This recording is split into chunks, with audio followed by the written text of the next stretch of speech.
Brain-based learning is somewhat of a hot topic in many schools. If you're new to what the research says and how it applies to teaching math, you'll want to tune into this incredibly actionable interview. I had the pleasure of talking to Christy Harper, who is currently a math specialist, but has been an upper elementary math teacher for over 15 years in Sonoma County, California. Now, Christy started out as a teacher in our professional development program and then became a member of our team in the last couple of years, in addition to the work that she's already doing in the classroom. In this interview, Christy shares what she has learned about the structure of the brain and how learning is impacted when students are under stress. We chat about simple ways we can create a safe learning environment so that our students' math brains can truly thrive. Let's dive into the interview. Christy, welcome to the show. I am so glad that you are joining me today. Hi, how are you? I'm doing good. I feel like it's been a while since we've talked because you have been busy. You started the school year, you started a new role. It's been a Yeah, little while. it's been a lot. I know. Right before this, we were just talking about like my new role. My school is a TK through eighth grade school. And so my new role takes me to literally TK all the way up to eighth grade and sometimes in the same day. I'm hoping you're wearing like an Apple Watch or a Fitbit or something because I'm sure you're getting your steps in every day. Yeah, I do. I have my step tracker. I'm at 5,000 steps, which is kind of on the low end. I actually had the chance to visit Christy at her school when I was in California. Goodness, earlier this year. I'd known you for what, 2, 3 years, maybe Something closer to like that. 4 years. Yeah. And we finally got to meet in person earlier this year, and visiting your school was so wonderful. It was just, you have such a beautiful campus. But I know something that we talked about this summer is that your school is really getting into really bringing strategies to teachers around brain-based learning. And Mhm. so, and I know you're like geeking out about it, doing a lot of learning around it and trying some different strategies in your classroom. I would just love to hear from you, like, what are the biggest insights that you've had as your school really puts an emphasis on brain-based learning? The biggest insight actually is just understanding because as teachers, so much of what we do is focused on getting kids, first of all, they have to learn and process what you're saying. And then also it's on like memory building, right? We want them to remember what we're saying so that they can apply it later on and use it in their everyday lives. One of the greatest things that I've done recently in my whole like geeking out on brain-based learning is actually learn about the physical structure of the brain. One really cool way that I've heard it explained is called the hand model. So you can imagine like you have your hand, and if you hold your hand in a fist like this with your thumb kind of tucked under your fingers, you can imagine if this is your brain, the wrist area, this is like your brain stem. The brainstem is responsible for like unconscious bodily actions, breathing, digestion, like that sort of thing. Inside, tucked inside, like where your thumb is, this is what's called the limbic system. And the limbic system is made up of the amygdala and the hippocampus. The hippocampus is like memories. That's what like does memory formation and where like your memory is stored and where memories are created. And then the amygdala is like your fight or flight, like the fight, flight, or freeze. Like we've all heard that before. And so it's kind of the survival brain. Like it's kind of like the lizard brain or like the thing that we have to keep us alive. This outer part then, all around it is the cortex, and the cortex is your thinking brain, and that's the one that uses logic and problem solving and all of that. So our goal, and this is like something that you understand as teachers, like our goal is to get the kids to think, but really what we're doing is we want to make sure that we don't have the amygdala taking over, right? That fight or flight. And in stressful situations, like, we were designed to have fight or flight so that we could fight off like saber-tooth tigers and all of that. But what happens is a lot of times the amygdala can't tell the difference between a real threat and a perceived threat. And so if there is something that is stressful to a child, like for example, like a timed multiplication test, like something that you and I know have like talked about before. What happens is the stress hormone cortisol is released, and the body doesn't know the difference about why the cortisol was released. It just knows that the cortisol was released, and the cortex, especially the prefrontal cortex, which is like what we're trying to get the kids to use, like can't work properly. It can't function because the amygdala is like sending off alarm bells. We want to make sure that they are feeling like they don't have these like stress responses so that they actually can engage their cortex and use their thinking brain and their amygdala is not like taking over and the hippocampus can function in like forming these memories and like learning. Okay, that was a long like what to say. What's cool about that is now you kind of understand what we've known, like, so all that is to say is my biggest takeaway is that what we've kind of known as teachers intuitively and what we've been doing for years and years and years is backed by all of this brain-based research. And the brain-based Yeah. research is not necessarily new. It's new to me, but so much of it just reinforces what we've already known. Maslow, the hierarchy of needs, right? If you don't have your basic needs met, then learning can't be reached. And that goes back to like the functions in the brain is because the amygdala is stressed and like the cortex can't function because it's sending out cortisol. What it also tells us is that we need to make sure that kids feel safe.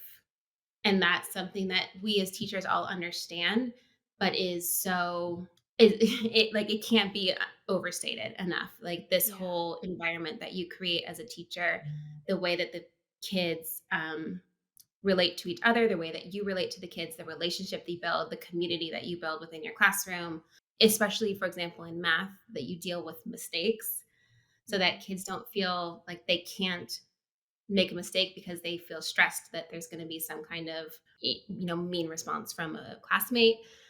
The way that we make kids feel in our classroom is so important. Yeah. So, something that you said that I thought was really interesting was you were talking about that flight or fight response, and you mentioned time tests. Mhm. And I think it's really good when we read this research and we become more aware of like what science is saying about our brains and how it impacts learning that we really like take this in and use it to reflect on our practice. So I would love to hear from you like what in your own classroom, maybe even like early in your career or really just anything in general, or maybe even in some of the classrooms that you where you support teachers, what are some things that we as math educators can be aware of that you think create that flight or fight response in students? I think for first and foremost, it's the environment, right? Do we have an environment where kids feel safe, not just safe physically, but safe like emotionally? Um, and especially like in a math classroom, it's how we talk about math, how we respond to other people's ideas, how we disagree, and explicitly teaching that. Like that's something Yeah. that pretty early on in my career, I realized that I needed to do, and I've been doing, but now I have, even more reason to do it and a better explanation of why to do it too. Cause I'm with my fourth graders. I talk about this stuff. Like we talk about the like hand, like that's this whole hand model of the brain. It came from how to explain to kids Oh about their wow. own brain. And so they, when we say to them hey, they call it like flipping your lid. Like the cortex is the lid that keeps it over the limbic system. And we want to keep the limbic system in check. Like, hey, if you feel yourself like flipping your lid, what can you do? What are some strategies that you use? Do you use breathing? Do you go for a walk? Do you go and like pet your dog? What do you do to like calm yourself back down so that I the love that. fight or flight doesn't take over? And so metacognitive strategies is something that like most recently I've started adding into my repertoire and actually explicitly talking about and teaching with the kids. And so it just underlines all of this need for this whole balance and awareness of both like social emotional needs as well as academic needs, which we've known as teachers, but we haven't necessarily always been the best at doing. And especially for me as like a math teacher, we're departmentalized. I only actually teach math. For fourth grade, I'm also their homeroom teacher. And so I Yeah. have a little bit more of like a holistic view of them, but it doesn't feel like that necessarily fits in math, this whole SEL lens or all of that. But there's a place for it absolutely in math because kids are not going to be learning math if they don't feel socially and emotionally safe, and especially math I should say because of the prevalence I think of math anxiety Mhm. and the sort of self-deprecating thoughts that a lot of kids will have about themselves and their own abilities towards math. Yeah, absolutely. It was fascinating that when I was doing my research for my master's program, one of the things I looked at was how math impacted students' belief in themselves as learners. Mhm. And that belief in themselves as a learner was not exclusive to math, it carried into um, reading and science and just how they learn in general. And so, if math has the potential to damage students' belief in themselves as learners, I feel like it's kind of our responsibility and our duty as math educators to make sure that we do build up students like self-esteem in learning and talk about these things. I love that you are having these conversations with students about how their brain works. I know for me, like as an adult, that's a thing that's like really in right now is learning about your brain and just really Mhm. having these conversations about emotions and just the react like a physical reactions we have to like stimuli in the world. And I can only imagine if I was getting that same education as a fourth grader. So I love that you're having those conversations with students and being direct with them and teaching them like those strategies. And also, I think you said something about like teaching them how to appropriately like disagree with each other. I've always said we don't disagree. We disagree with ideas, not with people. And Exactly. so I love that you're having these conversations and really creating a safe math community within your classroom. That's really cool. I absolutely, I think that's kind of been my number one takeaway is just underlining that that is and should be a priority for literally every single teacher, whether they teach math or not, but especially math teachers. And something you were saying about like self-perception and all of that. So something else that's really cool. So that I was talking about in the brain model, how if the brain feels stressed, right? The limbic system takes over. But also, it should be noted, and this is really cool, that the brain also needs like some level of stress Oh, because if interesting. it's not stress at all, it goes over the cliff into boredom. And so this is something I think, and this has huge implications for math because we're always looking for ways to keep kids engaged, Mhm. right? And when we're talking about keeping kids engaged, it's like finding that balance between boredom because it's too easy and something that's frustrating because it's too hard, right? And so brain research has actually shown, and I thought this was super cool, that there is a it's a bell curve shaped um curve. Sorry, a bell Yeah. curve curve. Model, graph. Curve. Bell curve model. Thank you. There And you go. I have a name for it. I don't remember what it is, but it basically talks about like how the level of discomfort for a child, if the level of discomfort, meaning like the level of stress on it, stress, quote unquote, the demands on the brain is too low, it'll be in like this zone, which is boredom. If it's too high, it'll be in this zone, which is frustration. And then the limbic system's taking over and they're not learning. And so Wow. there's like this perfect, middle zone. And so we talk about like the ZPD, zone of proximal development. Mhm. Like it's the exact same, like brain research has actually backed that up by saying there is this zone of proximal discomfort, it's called, Wow. of how much to stress the brain. So you do have to have levels of stress that are within that zone so that the child feels like they are actually working enough to be engaged, but not so much that it's frustrating. And this is where like the art of teaching comes in, right? Because every single child in my classroom, there's ZPD is going to be different. Right. There, some kids are going to have like a stress response to me cold calling them, which I think is reasonable. And other kids, they're not at all. They're going to love it. It all goes back to the community and it all goes back to this like feeling of if you do get stressed, you have this like safety net of a community there to catch you and you can like calm yourself back down to get the cortex back in gear. Making sure that we have these places where these kids feel safe enough to take risks and nudge themselves a little bit outside of their comfort zone. Yeah. Um, and that's where engagement comes from. And that's the key to engagement is like nudging these kids just on the edge of their comfort zone. So, okay, so something you said just made me curious. I don't know if research backs this up, so we can talk about it. You can let me know. But something you said was you were talking about the stress response during cold calling, and or maybe I can't remember exactly what you said, but something about the community.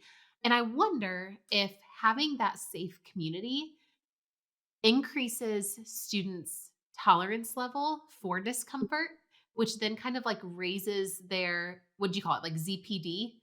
Mhm. Um, it's different because it's zone of proximal not Discomfort, development, discomfort. comfort, yeah. Um, and so do you think that when you have that really safe community that it shifts that zone a little bit? Like they're able to be at a higher level of discomfort because they're in that safe space. Yeah. I think that's exactly what that means, right? Is that they feel like they can push themselves a little bit on like further than they normally would because they know if they fall off that cliff and they fail, it's safe. Mhm. And this is something else that I think like if we're going to talk about the indications for like what we can do as teachers in the classroom, it also goes back to the importance of letting kids revise their work, right?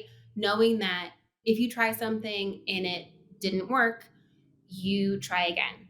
And we're going to keep trying until we do get to the point that we understand it, right? And so that's something in my school. This has been a practice for years and years, but we let kids revise anything that's graded. In fourth and fifth grade grading, we don't have A, B, C, D percentage grades, but anything that's graded, quote unquote, the kids have an opportunity to revise. So they can get it passed back. They can see, oh, okay, I missed this one, this one, this one. I'm going to revise it. And just that whole idea of like, if you fail, it's okay. You've tried it and you get a chance to try again. And you're going to, you have this safe space where, the teacher is there if they needed that help, or you have your peers there if you needed that help on how to now revise this question. So the Yeah. importance, I think, of revisions in math and like iterations and teaching them that just like when you're a writer, you don't publish your first draft, right? Right. It's the same in math. And so that's something I think that's another like really important message. Yeah, absolutely. I'm a huge fan of test revisions. Um, because I think that it's like what's the point of doing the test, right? Like it is to demonstrate learning. And if you have new learning, like you should have another opportunity to demonstrate that. Mhm. I think sometimes and we're kind of like getting off on a tangent here, but I think sometimes when we say like, okay, here's the test and they have this grade. I am a huge fan of standards-based grading, but I couldn't actually do it at the school that I was at, so I kind of did a mix of, like, standards-based grading, but in a, like, percentage-based way, and so they Mhm. would have a grade, like, for each standard, but if I were to just leave that there, then what does that communicate about learning to that student? If I didn't give them the opportunity to continue to learn about that and have an opportunity to change that score, I think it puts the emphasis on the right thing. So then now going back to test corrections, when students know, I think that they have that opportunity to revise their work, to check back in. I think it just continues to communicate like that this is a safe space. This isn't there's it kind of removes a little bit of the pressure of the test being like Mhm. the end all be all. So that I love that y'all are doing that. Yeah, I think that's another like we were talking about like how we could create that safe space. That is absolutely another way to do that is to let these kids know that hey, you should and will keep learning, which goes all the way back to like growth mindset and the importance of like explicitly talking about and teaching growth mindset. And like brain research has backed that as well. Like you can make new neural connections. Kids' prefrontal cortexes are still developing all the way until the age of 20, between 21 and 25. Like Wow. it's called neuroplasticity, this whole idea that their brains can change. They totally can. And so when we talk about this idea of growth mindset and we go in and we talk about Joe Bowler and in instilling this idea of you don't understand it yet and all of that, Mhm. there's literally scientific research that backs that up as well. And so when I said like all it did was was underlying things I already knew. Like, that's what was so fascinating. That's why I geeked out on this, because I was like, oh my gosh, this all is just the scientific backing for these things that I already knew worked and that I knew was true and I saw in my kids, but I didn't like know all the science behind it. That's what got me so like deep down this rabbit hole, I think. Yeah. Well, and you know what's so interesting is when you were talking about the ZPD, I was thinking about building thinking classrooms because, Mhm. we did the book study on that together this summer. And, when you were talking about how students who are like, there needs to be some level of like stress. Um, Mhm. I think that's kind of like the whole point of building thinking classrooms is we want kids thinking. We want them challenged. And when they do have like that challenge when they're actually thinking about the math they're doing, I imagine that that is kind of like I don't know if stress is the right word to use, but that's what they're doing. Whereas when they're mimicking, um, they are probably bored. There's no thinking. There's no Mhm. stress. And so when you said like, "Oh, we need some degree of stress," I was like, "Wait, really?" But then as you explained it, I was like, "Oh, that totally makes sense." Mhm. And I think it goes back to like something else that they talk about, or that Peter Liljedahl talks about in building thinking classrooms, is this idea also of thin slicing. Like, we're progressively adding levels of stress, but as their ZPD, like we talked about that whole idea of like in a safe classroom, you can push that.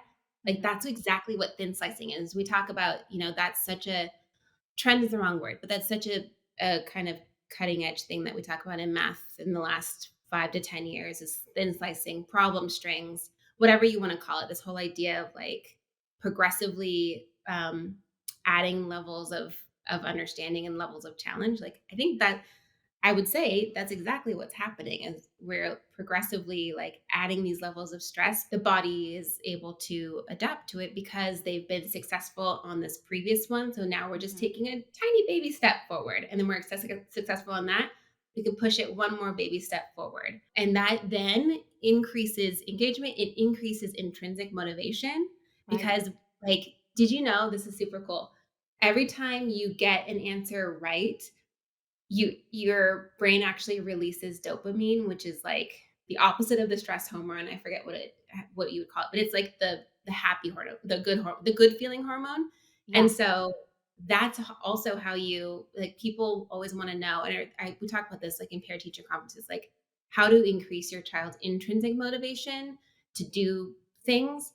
I feel like as a teacher in a math classroom, like that's how you increase intrinsic motivation is by kind of like giving them these progressively overloaded challenges, and every single time they succeed they get more of that like dopamine response, and that then makes it feel good to do it and they want to do it, and that's what intrinsic motivation is, right? Is like this self-driven want to do things and to Yeah. be engaged.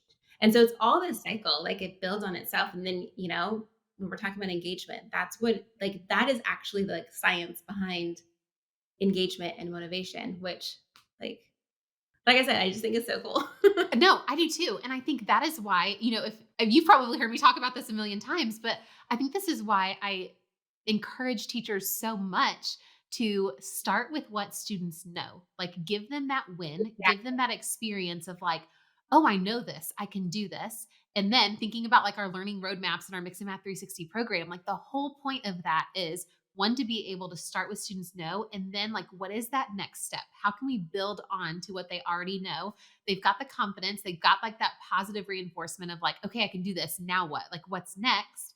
And we can Exactly. challenge them because we've done the work to boost the confidence, boost the motivation. And also, we know from brain research, like the way that we learn is by building new information on information we already have or understanding that we already have. So I think it's so cool that, I don't know, to be like looking into the brain research and see, like, oh, that's why Joe Bowler's work is so impactful. And that's why Peter Mhm. Liljedahl's work is so impactful. Like, that's why these things that we've been doing in our classrooms are working because it's science is proving it. So it's kind of like figuring all this stuff out just a little bit backwards. That's exactly like you just summed up exactly why I've like gotten so into this because I'm able to like connect it back to all of these math kind of gurus that I look up to right now, and I understand exactly why I look up to them because Yeah. A, their methods make sense and they work, but B, and this is why, like, there's a science behind it. So Yeah. that reminded me actually as you were talking about there's actually research too around like how you structure your classroom. So you were talking about how we always want to start from a place of where students know. Like we want to build on what they know as opposed to what they don't know. And so I always think back, and this was, I mean, I'm gonna be telling my age here. It was almost 20 years ago that I was in teaching school, 15 to 20 years ago that I was in teaching school. And I remember back in my credential program, you'd write out on your lesson on those lesson templates, and and it always followed kind of the similar structure where it was like the hook, the teaching, the mini lesson or the workshop, and then the practice, basically. And then at the end, there was the callback or some people will call it like the synthesis or Right. all of that. So super cool. There's a reason why that actually works, that structure of class, because one, you've already named it, right? Like you're starting with the hook is like getting kids engaged from the beginning and it's building on something they already know. So they're getting that like instant win right away. Two, there's also something called the primacy recency effect. Primacy being first and recency being most recent, which has shown that when you are learning something or when you are engaging in something like a class, you remember best what is said and done in the first 20 minutes of that class, and then about the last 10 minutes of that class. Oh, Not wow. that you don't remember what happens in the middle, but the prime time for learning, the prime time for the brain to actually build, like the hippocampus to build those memories, is the first 20 minutes. Firstly, that's actually the best time is the first 20 minutes. And then second to that only would be the last 10 minutes, which is Wow. exactly why, right? We want to make sure when we're starting our classes, like that we first of all that we're starting with engagement, we're starting with that do now or that warm up, whatever you call it, that is priming the kids' brains for something that they've learned recently and is getting that new learning ready so that they can like hang their hook on whatever that recent idea was that they already knew. And then B, that like kind of mini lesson or that activity that happens right after that warm up because that's the prime time. And then kids go off in the middle of the lesson, minutes 20 to 45. I don't know how long the math block is. Mine's 60 minutes. Minutes like 20 to 50, they're off doing other tasks that maybe support that, but they're not necessarily building that new learning, but it Right. might be supporting the new learning that they did in the first 20 minutes. And then that's why that like very end wrap up and synthesis and going back at the end of class is so so important because it really does help cement those like neural connections and build the memory of what they had learned earlier in like the first 20 minutes and then practice in the middle. Just this whole idea of like, well, we even had it right. We, meaning us educators, like we even had it right 15, 20 years ago. Like this Right. really is an effective way to teach. Now you can't make it like robotic, right? You Right. have to have differences to it, but just underlying this whole idea that like you need to have the primary learning right at the beginning, and then that importance at the very end. And that's what I'm working on. Like you were talking about how it's changed my teaching. That's the most recent thing that I think I've had to kind of face for myself is like I am terrible at the wrap up at the end. Like, and it's time management or because like I get so involved with doing like my activities with the kids or I'm working with individual kids or a small group or whatever it is. And like suddenly it's the end of the period. And I haven't taken that time always to go and do the callback to, okay, remember, like, our learning target today was we were learning about improper fractions and mixed numbers and wrap that up one more time. And so Right. that's something this year that I'm working on with my classroom, like my fourth graders that I teach is really trying to make sure like I set my timer 5 minutes early. So I have that last 5 minutes to go back to whatever the learning target was that day and not just have kids working up until the bell and then, okay, let's clean up really fast and head out to recess or whatever it is. It's interesting that you said you're like, "Okay, so we had it right even, like, 15 to 20 years ago," but now knowing, like, what the research says, it gives you kind of, like, that extra push to really, like, lean into what you know is best practice. So, like, you've known for 15 or 20 years, that, "Okay, this is the structure, and we should consolidate or synthesize, like, at the end," but now it's like, "Okay, if this is really that important, like, now you're kind of calling more attention to it and trying to better your practice in that way." And it's funny because I've always heard from like an experience standpoint, like if you look into like Disney or like, customer service or anything like that, they say people remember the peak and the ending. So like the very like highest point of the experience and like the Mhm. way things end. And I kind of feel like that's very similar to what happens in the classroom. Like in those first 20 minutes, if that's that primary section that they remember, but also when we should really be having like a lot of those light bulb moments and aha moments. And we want students to remember those things. And then that end is that like synthesis. So I love hearing that that is like something that you're focusing on. And that was something for me that I struggled with as well because you just get so far into it and you look up and you're like, "Oh Mhm. my goodness, like the bell's about to ring." So Mhm. it's hard, but it's like, okay, how can we really prioritize that time knowing now how important it is based on the research? Yeah.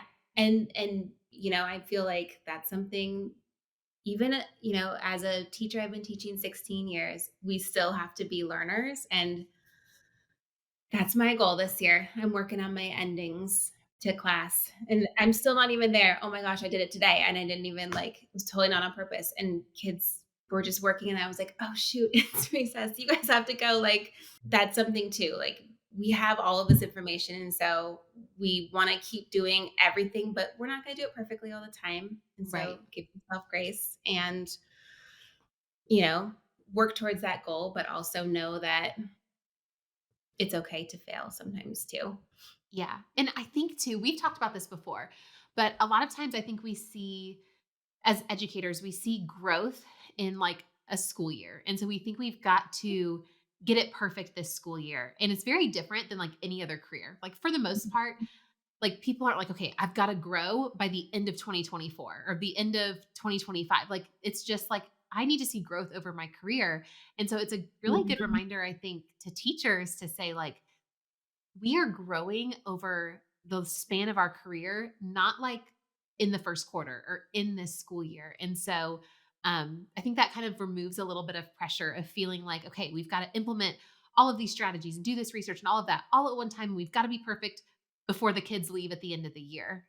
Right. And it's like, no, each and every year you build on and you grow your craft and you get a little bit better at each area over time. You're gonna do it incrementally. So don't forget that you can just take tiny bites. Like, my tiny bite this year is just that last 5 minutes of class.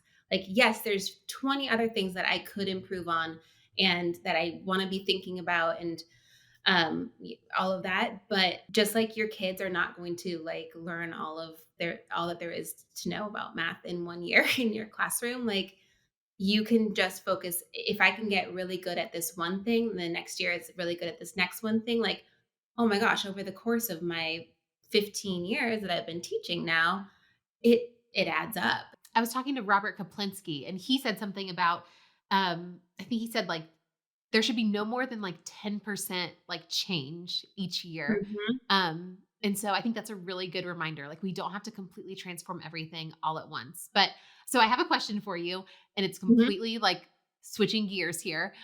Still about brain-based learning, but not so much about what we were just talking about. But I wanted to make sure I got this question in. So we actually had a discussion about this this summer at the math experience.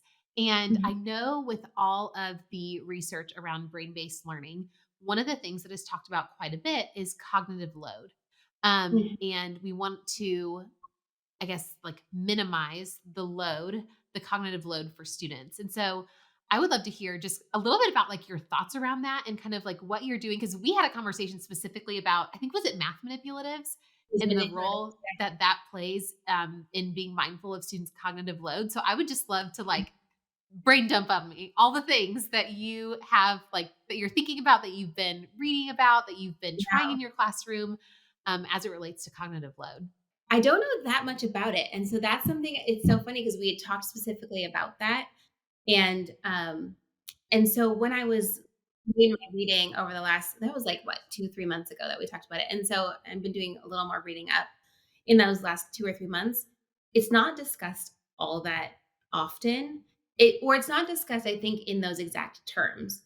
Um, it's working memory, like, we talked about working memory a little bit, and so something that's important to know, right? Like, even adults, we as adults have fully developed prefrontal cortexes, and are if we are, neurotypical, we on average as adults can remember about 7 items at once at the most.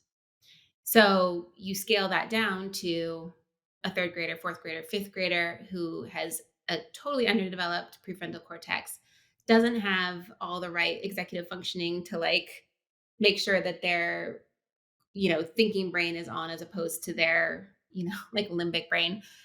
And they're probably remembering, on average, 3 to 4 things, or they can hold, I should say, 3 to 4 things in their short-term memory or their working memory at once.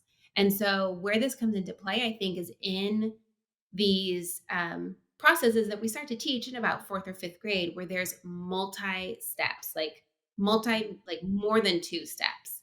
And you have to take whatever happened in the previous step and apply it to the next step, and take that and apply it to the next step. Like long division, for example, the standard algorithm for long division, for example, I think is like the most classic example of it. Like, you're having to switch from division to multiplication to subtraction to division to multiplication to subtraction, like, and you're doing it 3, 4, 5 times sometimes in the course of one problem.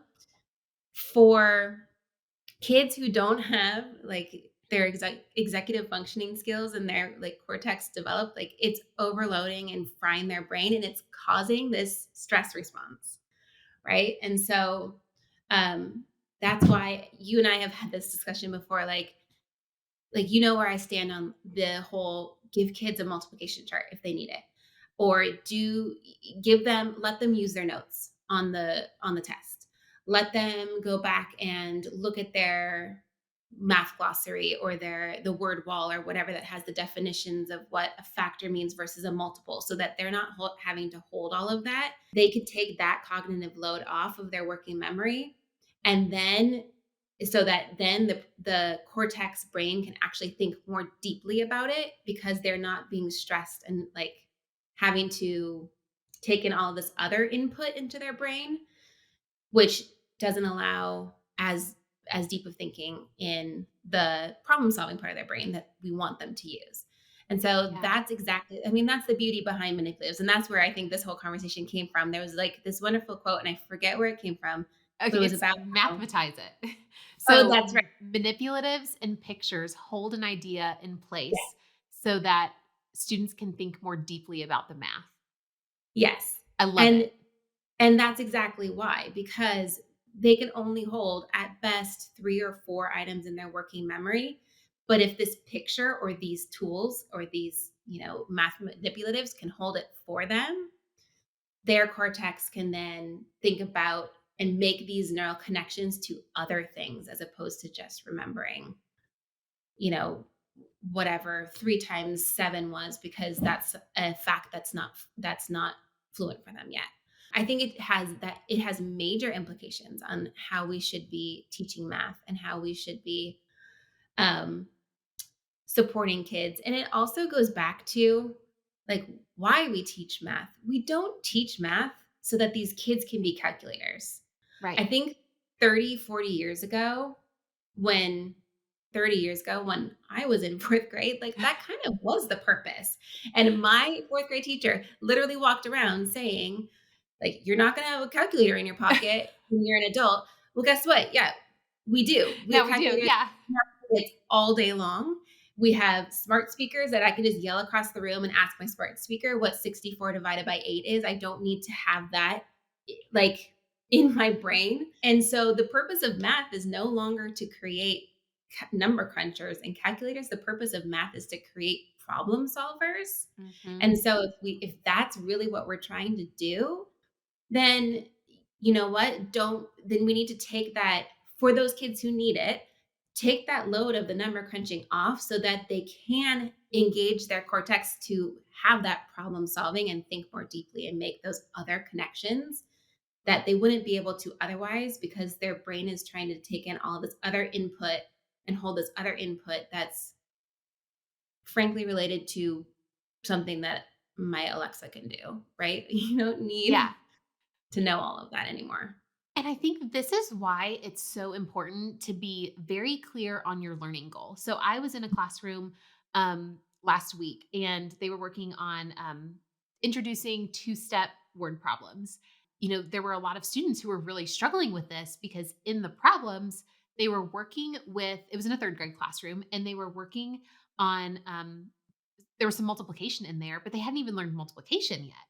And Mhm, so they were really, it was a really big struggle for them to figure out these numbers. They were either having to go back to like adding, which some of them were still not necessarily like fluent with addition. mhm, And so it felt very, very heavy for them.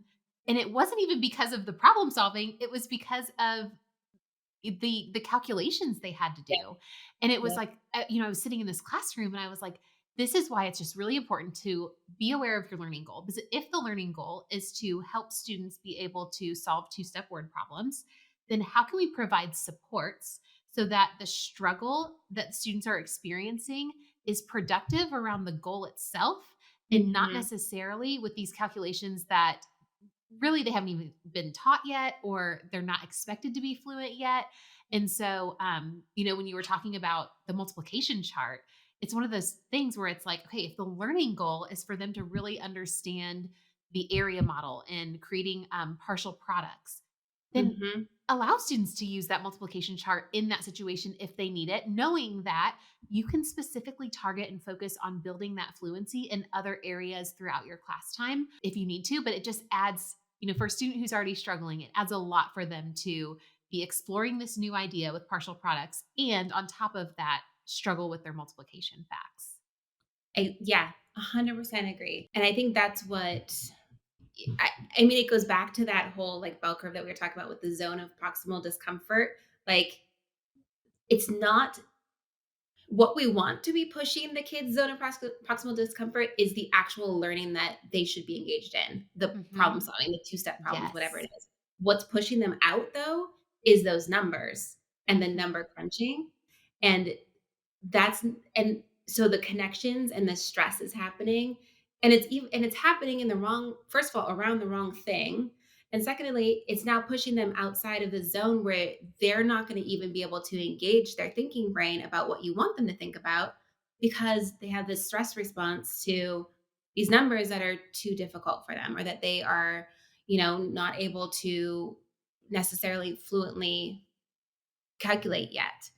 And Yeah. so I think I completely agree 100%. And it also goes back to something we've had conversations about too. But what I love about numberless word problems, because numberless word problems take the numbers out of it. So it's Yep. no longer about the calculation at all.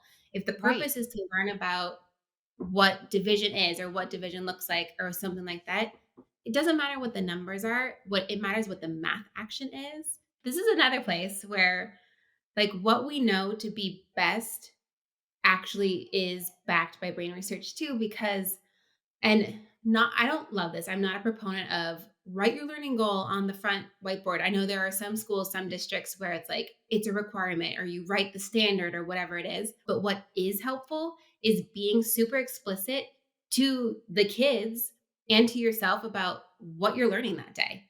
Today, we're learning about how, I keep going back to mixed numbers and improper fractions. Can you tell I taught that today?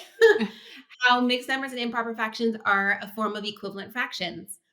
Keep kind of going back to that, as simple as that, just naming it because that primes their brain for learning so that they now have this like nugget to connect the next learning to and build those neural connections. And then B, it tells them also like hey, this is the target. Like, you can't hit a target that you can't see. So if we don't tell them the target, how will they know if they've hit the target? And how will they be able to go back and reflect on, am I understanding this or not? That whole self reflection and metacognition about, I'm getting this or I'm not getting this, is also so important in learning. And they aren't able to do that if they aren't really super clear on what they should have known by the end of the day, or what they should have learned by X point in whatever the learning is. Unfortunately, it got kind of taken to like an extreme degree with this whole like requirement of writing the standard or the goal on the board, but is actually best practice in a slightly different way. Yeah. And so, okay, so it's interesting because I have like mixed thoughts on like how the learning goal is used because Mhm. post it, don't post it. Half the times kids are not even paying attention to what's posted on the board. Like, let's be real. But as far as like using the learning goal, I think it's one of those things where I do think there's times where it really is of benefit to let that be like the first thing so they know where they're going. And other times I I think it's like being really strategic about when you introduce it in a lesson because even just thinking Mhm. about 5th grade. So like 5th grade, one of the standards is like understanding fractions as division. If we like go into that lesson and we're like, today we are going to learn that fractions is division, the numerator divided by the denominator. It kind of takes a little bit of that, like, not even, like I don't even wanna say exploration. It takes a little bit of that, like, curiosity and the Mhm. aha moment out if we start the lesson with that, whereas, like, if we throw them into a couple equal sharing problems and they realize, like, "Oh, that's what this is," then that for me, that is and I would love to hear your thoughts on this, like, for me, that's when I introduce, like, the learning goal, like, "You are right, that's what it is." And so now we see that, fractions are a way to represent division. Let's explore that some more. So, I don't know. What are your thoughts on that? Like, what are your thoughts on kind of maybe like changing up or being intentional with when the learning goal is presented to students? Does it always need to be in like the first like 60 seconds? Like, today, this is what we're doing. Or can it be one of those things where it's introduced maybe after students have had some time to work and think and have those light bulb moments that we then solidify like this is what we're working on. This is what I wanted you to get to, and this is what we're gonna continue to practice or explore or whatever. No, I totally agree with that. Like, you can't give away the punchline of the you can't give away the punchline at the beginning of the joke. Like, and so you do have to be careful, I think, about how you phrase it, and that's another reason why, like, you don't wanna necessarily I won't keep harping on, like, writing it on the board, but people, I mean, I literally have been in schools where it's like, students will understand that, fractions are division because it's the numerator divided by the denominator. If that's written on the top of the board, then like, you're taking all of the stress away from the students, and it's like Mhm. you're handing it to them, and it's this. There's no we talked about this like need for a little bit of stress. There's no stress in their learning. You've just handed them the learning. You just told it to them directly. Right. Um, and so you do need to be really careful, I think, about how you phrase. So today we're talking about, we're going to be investigating um, how fractions can be related to division. Or if you don't even want to go that far, we can say today we're going to be like looking at some fraction situations, and we're going to be trying to figure out how, something that we've learned previously is related to this. So Yep. now they even have a little bit of that intrigue. So like they still have Mhm. something to hang their hat on. Like, okay, I need to be thinking about how fractions, the action of fractions is related to something I previously know. And they can constantly be going back to that one little nugget during the lesson of like, what's this related to? Is this related to multiplication? Is this related to decimals? Is this related? And maybe they will be making still those connections because it is related to Right. multiplication. It is related to decimals, and then finally we land on, through the course of the lesson, it's related to division and here's how. Mhm. So I totally agree with what you're saying. We can't like hand them, here's what you should learn, but you Right. do need to give them you need to like prime their learning a little bit around, here's here's what the learning is about, so that Yeah, they give can them at like least. a frame. Like Exactly. Like, I love the analogy of, like, the target. Like, here is the target. We need to be connecting fractions to something that we've known previously. And we're Yeah. not going to show them the bullseye yet. And then eventually we will reveal the bullseye once they've like taken a couple shots, right? So Yeah. um I think what you've said is exactly right. We need to do it, but we need to do it in a way that is not taking away the learning from them because they still have to do some of that work. They still need some of that like stress for, Right. Yeah. on their brains to actually do the learning. This is where I feel like, and we kind of touched on this earlier, teaching math is very much a science, but it's also an art. We can have all of the research, we can have all of the best practices, but how it's implemented is very much an art in the sense that we've got to adjust it from concept to concept and student to student and lesson to lesson. And so, this discussion about the learning target, it's not always presented and implemented in the same way, depending on, you know, what learning we want students to, walk away from in that Mm, lesson. So sometimes it's fully appropriate to say, today, here's what we're working on. And other times it's like hooking them into the learning, giving them that frame, but not necessarily like really hitting on this is the thing until after students have kind of like explored that for a little bit and had their own aha moment. no, I totally agree. I literally just said that to my administrator today about how like teaching is both a science and an art. And that's where the art comes in. Mhm. I think there's two sides to it. One is knowing your content, right? And knowing the best kind of path to take in how you present your content. The best thing that I did as a math teacher was really learn the math. And like that's why I love that's why I joined Mix and Math. Like I didn't meet you because I just met you. I met you because I loved Mix and Math and I've been a member literally since the day you've opened your doors. Aw. And and that was why, because I knew that this was helping me understand the content. And so to really be able to take that art of knowing how to apply these practices in different ways and having that like nuanced approach to it and not always going on the same old, yep, I have 5 minutes of a warm up, I have this and then this and then this. Like it's not the same every time. You have to be able to adjust and you have to know your content to do that. I forget I said there was two things, but that was like kind of my main point is like the best thing that you can do, is know your content and know your students. That was the Yeah, second thing. Of course, absolutely. you have to Well, know, like we talked about the stress response. You have to know who's going to have a stress response to being called on and who maybe isn't, and who's going to have a stress response to, being asked to even work in like small groups can be right. stressful, like, and who isn't. And so being able to like adjust those micro adjustments all day long based on who the child is also, I think, totally where that art piece comes in. Yeah. Oh my goodness. Well, I could literally just talk to you all day. This interview could literally go on for like 4 hours. So I'm like, all right, I've got to like end it at some point. But I mean, truly, I am so incredibly thankful that Mix and Math brought us together because I love talking math with you. I love your math brain. We are just so aligned in so many ways. I love hearing about this excitement around brain based learning for you. You're gonna have to come back on the show so we can talk about the whole other half of like questions that I had for you. But I'm just so thankful for you and your friendship and your knowledge.